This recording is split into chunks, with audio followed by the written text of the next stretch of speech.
MUDA site ಹಂಚಿಕೆ ಪ್ರಕರಣದಲ್ಲಿ ದಿನಕ್ಕೊಂದು ಟ್ವಿಸ್ಟ್ ಸಿಗ್ತಾ ಇದೆ. ಬಹುಕೋಟಿ ಭ್ರಷ್ಟಾಚಾರದ ಕೇಸ್ನಲ್ಲಿ ಕ್ಷಣಕ್ಕೊಂದು ತಿರುವು ಸಿಗ್ತಾ ಇದೆ.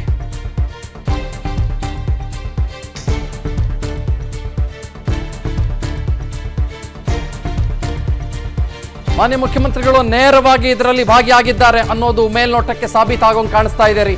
ಸೈಟ್ ಹಗರಣದಿಂದ ಬಚಾವಾಗೋದಕ್ಕೆ ಕಾಣದ ಕೈ ಎಂಟ್ರಿ ಕೊಡೋ ಥರದಲ್ಲಿದೆ. ಗೋಲ್ಮಾಲ್ ಕಂಡು ಯಾರು ಅಬ್ಬಬ್ಬಾ ಅಂತ ಹೌಹಾರಿದ್ರು ಅವರೇ ಇದ್ರ ಬಗ್ಗೆ ಏನೇನೋ ಆಲೋಚನೆಗಳನ್ನು ಮಾಡ್ತಾ ಇದ್ದಾರೆ. ಹೌದು, ಇದು ಪ್ರತಿ ದಿನಕ್ಕೆ ಪ್ರತಿ ಕ್ಷಣಕ್ಕೊಂದು ಟ್ವಿಸ್ಟ್ ಸಿಗ್ತಾನೆ ಇದೆ. ಮುಡಾ ಗೋಲ್ಮಾಲ್ ಮಧ್ಯೆ ಡಿಸಿ ಎತ್ತಂಗಡಿಗೆ ಭಾಗ್ಯ.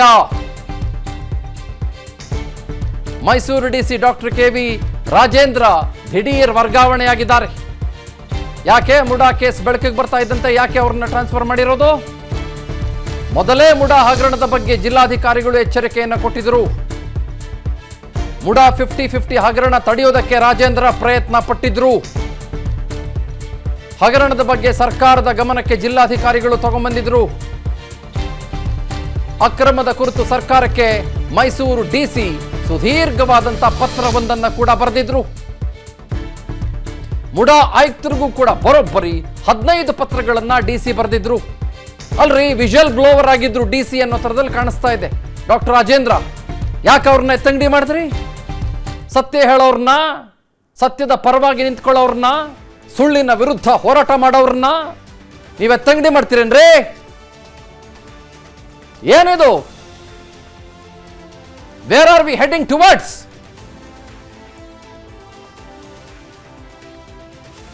ಎಲ್ಲಿಗೆ ಬಂದು ನಿಂತ್ಕೊಳ್ತಾ ಇದೀವಿ ನಾವು?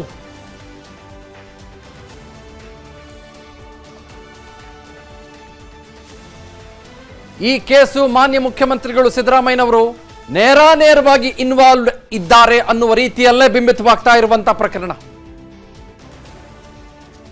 ಸಿದ್ದರಾಮಯ್ಯನವರನ್ನ ವಿಪಕ್ಷಗಳು ಸುಳ್ಳುರಾಮಯ್ಯ ಅಂತ ಕರೀತಾ ಇದ್ದಾರೆ. ಕಾರಣ ಏನು ಅಂತಂದ್ರೆ, ಮಾನ್ಯ ಮುಖ್ಯಮಂತ್ರಿಗಳು ಶ್ರೀಯುತ ಸನ್ಮಾನ್ಯ ಸಿದ್ದರಾಮಯ್ಯನವರು ಈ ಪ್ರಕರಣದಲ್ಲಿ ಸುಳ್ಳು ಹೇಳ್ತಾ ಇದ್ದಾರೆ ಅಂತ ನೇರವಾಗಿ ಘನಗಂಭೀರವಾಗಿ ಎಲ್ಲ ಆಯಾಮಗಳಿಂದಲೂ ಕೂಡ ಕಾಣಿಸ್ತಾ ಇದೆಯಾ ಅಂತನ್ನೋ ಪ್ರಶ್ನೆ ನಮಗೆ ನಿಮಗೆ ಇವತ್ತು ಕಾಡ್ತಾ ಇದೆ. 6 ಕೋಟಿ ರೂಪಾಯಿ ವ್ಯಾಲ್ಯೂ ಸೈಟ್ ಅದು ಕೆಸರೆ ಗ್ರಾಮದಲ್ಲಿರೋದು. ಅವ್ರಿಗೆ ಸಿಕ್ಕಿರೋದು 30-40 ಕೋಟಿ ರೂಪಾಯಿನ 38,000 ಚದರ ಅಡಿ ಜಾಗ. ಅದು 62 ಕೋಟಿ ಎಲ್ಲಿಂದ ಬಂತು? ಯಾವ ಸೀಮೆ 62 ಕೋಟಿ? ಅದು ಹೆಂಗೆ ಮತ್ತು ಯಾಕೆ 62 ಕೋಟಿ ಆಗುತ್ತೆ? ಅದು ಯಾಕಾಗುತ್ತೆ? ಎಲ್ಲಾಗುತ್ತೆ 62 ಕೋಟಿ? ಇಂಪಾಸಿಬಲ್.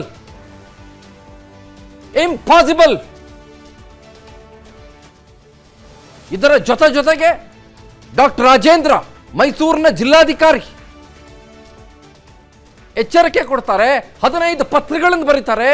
15 ಪತ್ರಗಳನ್ನ ಬರೆದ ನಂತರದಲ್ಲೂ ಕೂಡ ಈ ಮುಡಾದವರು ಅದನ್ನ ಸೀಟ್ ಬುಡಕ್ಕೆ ಇಟ್ಕೊಂಡು ಕೂತ್ಕೋತಾರೆ. ಸೀಟ್ ಬುಡಕ್ಕೆ. This is unfair. I'm asking this Congress government to be very fair about this. ನನ್ನನ್ನು ಬಿಜೆಪಿ ಅವನಂತಾದ್ರೂ ಕರ್ಕೊಳ್ಳಿ, ಏನು ಬೇಕಾದ್ರೂ ಕರ್ಕೊಳ್ಳಿ, ಐ ಡೋಂಟ್ ಕೇರ್. ಒಬ್ಬ ಪತ್ರಕರ್ತನಾಗಿ ಬಹಳ ಸ್ಪಷ್ಟವಾಗಿ ಸುಸ್ಪಷ್ಟವಾಗಿ ಈ ಪ್ರಕರಣದಲ್ಲಿ ಸಿಕ್ಕಾಪಟ್ಟೆ ಸುಟ್ಟು ವಾಸನೆ ಬರ್ತಾ ಇದೆ. ನೇರವಾಗಿ ಮಾನ್ಯ ಮುಖ್ಯಮಂತ್ರಿಗಳ ಪಾಲುದಾರಿಕೆಯ ಬಗ್ಗೆ ಅನುಮಾನದ ಹುತ್ತ ಪ್ರತಿ ಕ್ಷಣ ಕಳೆದಂಗೆ 100 ಪಟ್ಟು ಜಾಸ್ತಿ ಆಗ್ತಾ ಇದೆ. That's all. ಇದರ ನಡುವೆ doctor KV Rajendra, who happens to be the district collector of Mysuru, has been transferred. Why? Because he was a whistleblower. ಅದೊಂದು ಕಾರಣಕ್ಕೆ. ಹೌದೇನ್ರಿ? And he raised his voice against the Muda scam. ಇದು ಸರಿ ಹೋಗ್ತಾ ಇಲ್ಲ ರೀ, ಇದು ಒಳ್ಳೇದಾಗ್ತಾ ಇಲ್ಲ. This is not happening at any good pace. I am sorry. ಅನುಕ್ಷಣದ ಸುದ್ದಿಗಳಿಗಾಗಿ Vistara news YouTube channel subscribe ಮಾಡಿ. ಹೊಸ ಸುದ್ದಿಗಳ ನೋಟಿಫಿಕೇಶನ್ಗಾಗಿ ಬೆಲ್ ಐಕಾನ್ ಕ್ಲಿಕ್ ಮಾಡಿ. ಲೇಟೆಸ್ಟ್ ಅಪ್ಡೇಟ್ಸ್ಗಾಗಿ www.vistaranews.com ವೆಬ್ಸೈಟ್ಗೆ ವಿಸಿಟ್ ಮಾಡಿ. ಅಂಗೈಯಲ್ಲೇ ಜಗತ್ತಿನ ಸುದ್ದಿ ತಿಳಿಯಲು Vistara news Kannada app download ಮಾಡಿ.